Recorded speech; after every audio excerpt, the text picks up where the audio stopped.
Գյորջյան Կասկադ 60 ամիս փուլային վճարում բազմաթիվ առավելություններ։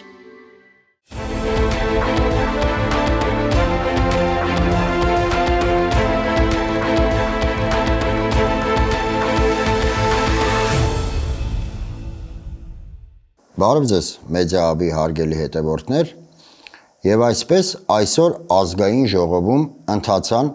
լսումներ մարտի 1-ի գործի վերաիմաստավորումը թեմայով։ Հաշվի առնելով, որ այդ լսումներին մասնակցում են գրեթե բոլոր ուժային կառույցների ղեկավարները, ապա ակնհայտ է, որ այդ ճակերտավոր վերաիմաստավորմանը հաջորդելու են նոր քրեական գործերի հարություններ, նոր ձերբակալություններ ու նոր կալանավորումներ ըստ քաղաքական նպատակահարմարության։ Այն, որ մարտի 1-ը պետք է ամբողջովին բացահայտվի եւ բոլոր մեղավորները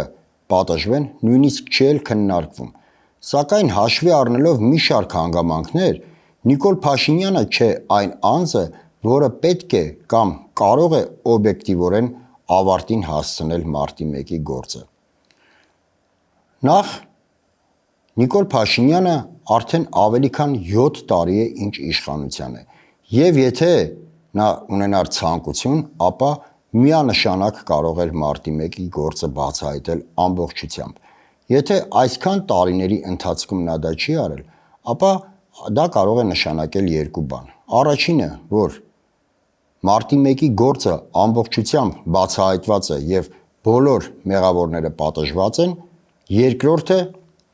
Նիկոլ Փաշինյանը նման ցանկություն չունի եւ մարտի 1-ի գործը նրա համար պարզապես քաղաքական շահարկումների առիթ է, պարզապես հերթական դամոկլյան թուրը, որը կարող է կախել այս կամ այն քաղաքական ուժի գլխին կամ այս կամ այն քաղաքական գործի գլխին, ըստ ելի եմ շեշտում տվյալ պահի քաղաքական նպատակահարմարության։ Հաջորդը ինչ է նշանակում վերաիմաստավորում եւ ինչու է նա այս ճակերտավոր վերաիմաստավորումը անում հենց 2026 թվականի խորհրդարանական ընտրությունների շեմին, եթե այն իր մեջ չի պարունակում քարոզչական բնույթ, եթե այն ընդամենը Նիկոլ Փաշինյանի համար շոու չէ։ Հատկապես, որ այսօր ազգային ժողովում այդ լսումներին մասնակցում էին մարդիկ, որոնք նախ որևէ կապ չունեն մարտի 1-ի իրադարձությունների հետ եւ չէին էլ կարող ներկա լինել 2008 թվականին Միասնիկյանի արձանի մոտ տեղի ունեցող հանրահավաքին։ Մեկը օրինակ հենց Հովհանավանքում կեղծ պատարագին մասնակցած դպիրը, որը այդ ժամանակ կամ դեռևս չէր ծնվել, կամ երեխա էր։ Հետևաբար այդ նույն հաջողությամբ նա կարող էր մասնակցել, ենթադրենք, ավարայրի ճակատամարտի վերաիմաստավորումը, այսպես խորագրով ինչ-որ մի լսումների, որի ընթացքում կփորձեն օրինակ Վասակ Սյունուն ներկայացնել որպես պետական խոշորագույն գործիչ, որի իրական նպատակը ճակերտավոր իրական Հայաստանի կերտումն էր, իսկ Վարդան Մամիկոնյանին ներկայացնել մի հանցագործի, որը պարզապես ողջ ժողովրդին տարավ պարսկական փղերի ոտքերի տակ։ Իդեպ այդ ամենի նախադրյալները Նիկոլ Փաշինյանը ստեղծում է եւ կգա օրը, որ նա Վասակ Սյունուն կհռչակի պետական խոշոր գործիչ, իսկ Վարդան Մամիկոնյանին պարզապես մի արկածախնդիր։ Սակայն հիմա թեման դրա մասին չէ։ Եվ այդ նույն լսումներին այս մեր կեղծ պատարագին մասնակցած դպիրը ընդամենը լինելու է բուտաֆորիա, որը պետք է ապահովի դահլիճի մարդաշատությունը, ինչպես որ այսօր դահլիճում ներկա գտնվողների մեծ մասն էին։ Հաջորդ կարևորագույն հանգամանքը, եթե մարտի 1-ի գործը այսպես ասած վերաիմաստավորվում է, ապա դահլիճում ներկա գտնվող իրավապահ մարմինների ղեկավարները թող փորձեն բացատրել կամ գնահատական տալ Նիկոլ Փաշինյանի մարտի 1-ի այն բղավոցներին, որոնցով նա հանրությանը, հասարակությանը, հանրահավաքի մասնակիցներին կոչ էր անում զինվել դիմացի մայթում ընթացող շինարարության երկաթե ձողերով եւ արմատուրաներով։ թող իրավապահները փորձեն պարզել, թե ինչից էր Նիկոլ Փաշինյանի հոգին փառավորվում։ Այն, որ հոգից փառավորվեց, դա Նիկոլ Փաշինյանի արտահայտությունն է, հենց այդ հանրահավաքի ժամանակ, հենց բախումների ժամանակ, հենց այն ժամանակ, երբ արդեն կային զոհեր։ Հետևաբար, թող իրավապահ մարմինները փորձեն պարզել, ինչից էր փառավորվում Նիկոլ Փաշինյանի հոգին, բախումներից թե զոհերից։ Հաշվի առնելով Նիկոլ Փաշինյանի այս 7 տարվա գործունեությունը, ամբողջ գործունեությունը եւ բոլոր հայտարարությունները, միանշանակ կարող ենք պնդել, որ Նիկոլ Փաշինյանի հոգին մարտի 1-ին փառավորվում էր թե բախումներից, թե զոհերից։ Սակայն ելի եմ ուզում շեշտել, սա ընդամենը քաղաքական գնահատական է, իսկ իրականությունը պետք է պարզի, օրինակ այսօր Ազգային ժողովում այդ լսումների ժամանակ դահլիճում ներկա գտնվող գլխավոր դատախազը Աննա Վարդապետյանը։ Հետևաբար կոչ եմ անում Աննա Վարդապետյանին, եթե մարտի 1-ի գործը ամբողջովին, այսպես ասած, ճակերտավոր վերաիմաստավորվում է, ապա կոչ եմ անում Աննա Վարդապետյանին պարզել երկու բան՝ հարցաքննության կանչել Նիկոլ Փաշինյանին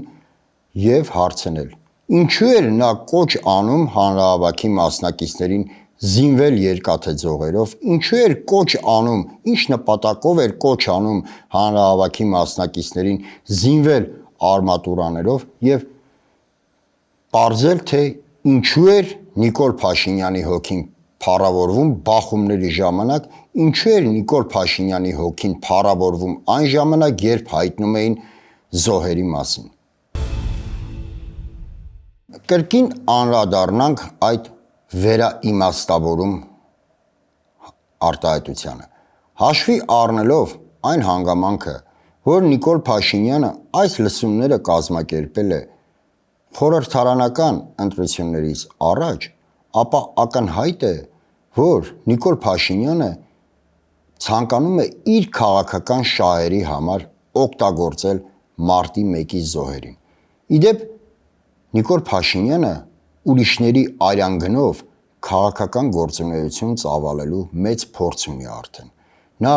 քաղաքականություն է կառուցել մեր 5000 զոհերի արյանգնով։ Հետևաբար նրան ոչինչ չի խանգարի, որպեսզի քաղաքական դիվիդենդներ ձեռք բերի նաև մարտի 1-ի զոհերի արյանգնով։ Քանի որ առաջիկայում սպասվում է 2026 թվականի խորհրդարանական ընտրությունները, ապա Նիկոլ Փաշինյանը դեռևս բազմաթիվ քրեական գործեր է վերաիմաստավորելու, բազմաթիվ նույնիսկ այնպիսի գործեր, որոնք վաղուց փակված են։ Զորօրինակ Պողոս Պողոսյանի արտաշիրմումը։ Գիտեք, այն ինչ փորձում է անել Նիկոլ Փաշինյանը, դա պարզապես վանդալիզմ է։ Ընդամենը մի հոգու ցուցմունքի հիման վրա փորձել վերափոխել ամբողջ քրեական գործը եւ վաղուց հուղարկավորված մարդուն արտաշիրմել, դա նույնիսկ հակաաստվածային է, դա հակամարտկային է, դա հակաբնական է։ Նման բան մարդուն գերեզմանից հանել հանուն իր շահերի համար կարող է անել միայն Նիկոլ Փաշինյանը։ Չի բացառվում, որ բազմաթիվ այդ վերաիմաստավորումների շղթայում այսօրվա Նիկոլ Փաշինյանի տարբեր զինակիցներ, այսպես ասած ճակերտավոր զոհ գնան Նիկոլ Փաշինյանի քաղաքական շահերին։ Թող ԿՊԱ-ականները այս ամենը լավ հաշվի առնեն։ Եթե նա ունակ է մարդուն գերեզմանից հանել, ապա նա ունակ է նաև իր ամենամոտ զինակցին ուղարկել ճակերտավոր ասված գերեզման։ Նիկոլ Փաշինյանը մոտ ապագայում չի խորշի կալանավորել ամենայն հայոց վեհապարին։ Եթե նա չի խորշել մինչ այդ կալանավորել սրբազաններին, ապա չի խորշի նաև կալանավորել ամենայն հայոց կաթողիկոսին։ Նիկոլ Փաշինյանը այն անձն է, որ հանուն իր քաղաքական շահերի ունակ է ամեն ինչին, այնպես որ, հարգելի հետևորդներ, մենք սպասենք առաջիկայում բազմաթիվ գործերի վերաիմաստավորումների։ Իդեպ բավականին լավ բառ է գտել Նիկոլ Փաշինյանը այդ վերաիմաստավորում ձևակերպմամբ։ Վերաիմաստավորում ձևակերպմամբ կարելի է անել ամեն ինչ, դիմել ցանկացած անբարոյական քայլի եւ ցանկացած օրենքի խախտման, ցանկացած հակամարտկային արարքի եւ ցանկացած հանցագործության։ Այնպես որ հարգելի հետևորդներ, պատրաստ լինենք, որ Նիկոլ Փաշինյանը վերաիմաստավորելու է, ճակերտավորել եմ կրկնում, ամեն ինչ ու բոլորիս, ու եթե վաղը մենք, ես, ինձ նկարող օպերատորը հայտնվենք ճաղերի վանդակում, ապա ամենևին չզարմանաք, որովհետև այդ ամենը կտեղավորվի Նիկոլ Փաշինյանի վերաիմաստավորման շղթայում։ Այսօր այսքանը, շնորհակալ եմ, կհանդիպենք։